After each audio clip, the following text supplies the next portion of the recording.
If you've been born into the Kardashian clan, chances are that your family's reputation precedes you, and you might not be welcome in certain locations. Here are a few places that have banned the family that took over television.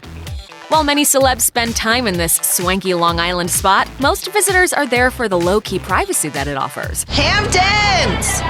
So when the cast and crew of the Keeping Up with the Kardashians spinoff, Kourtney and Khloe Take the Hamptons, rolled in, many locals were seen shouting at them to go home. According to Radar Online, the ladies were outright banned from popular restaurants and forced to film in Hamptons Bay, which is nowhere near as prestigious or celebrity vacation-worthy. In the words of one local to Page 6, "I view the Kardashian situation like people viewed the plague in the Middle Age. I just want to survive it." According to Hollywood Life, momager Kris Jenner's inebriated behavior at past Raleigh Studios Oscar parties caused the entire family to be banned from showing up in the future. While much of the Kardashian clan maintains that they're not much into drinking, televised moments from their own shows completely disagree with that assertion. What's going on in this world? It's gonna be amazing! Oh, no more tequila for her. No.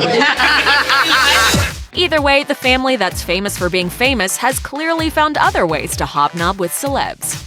Likely because Anderson Cooper is a pensive journalist devoted to covering serious topics in the news, his team has more or less come out and said that they wouldn't want anyone associated with the Kardashians on his program. On an episode of Andy Cohen's Watch What Happens Live, he was involved in a game where his assistant had to answer questions on his behalf. One of those questions involved naming someone Cooper would never have on Anderson Cooper 360. The assistant's answer? Probably just somebody like the Kardashians or somebody like that. It's not as though Cooper has a prejudice against wealthy families, as he's part of the mighty Vanderbilt lineage himself. It's just that he would apparently rather report on important global issues than the latest item Kim bought. In 2018, however, she did end up making her way into his report after her widely publicized meeting with President Donald Trump.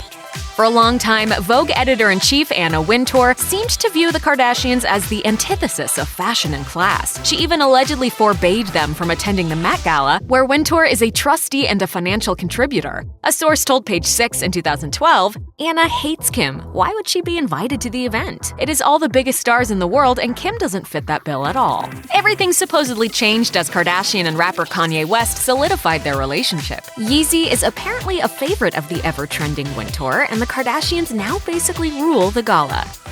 The people of South Beach, Miami supposedly had no interest in yet another Kardashian reality show setting up shop in their neighborhood. Ooh, Latin Cafe. Latin Cafe, we found one!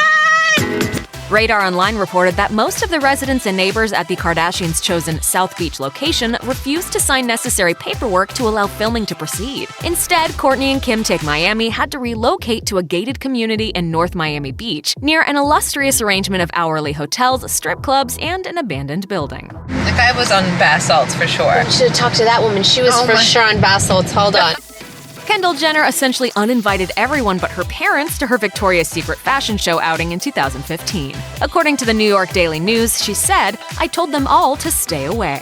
Whether it was self-consciousness or the fact that her sisters would inevitably make the whole thing about them, the rest of the ladies were not in attendance. That's not the first time one member of this family has banned another limb on the old family tree. Khloe Kardashian was forbidden from speaking at Kim Ye's wedding. I wasn't allowed to give a speech because I tend to just ramble and I think I'm giving a compliment, but maybe I'm not saying the right thing.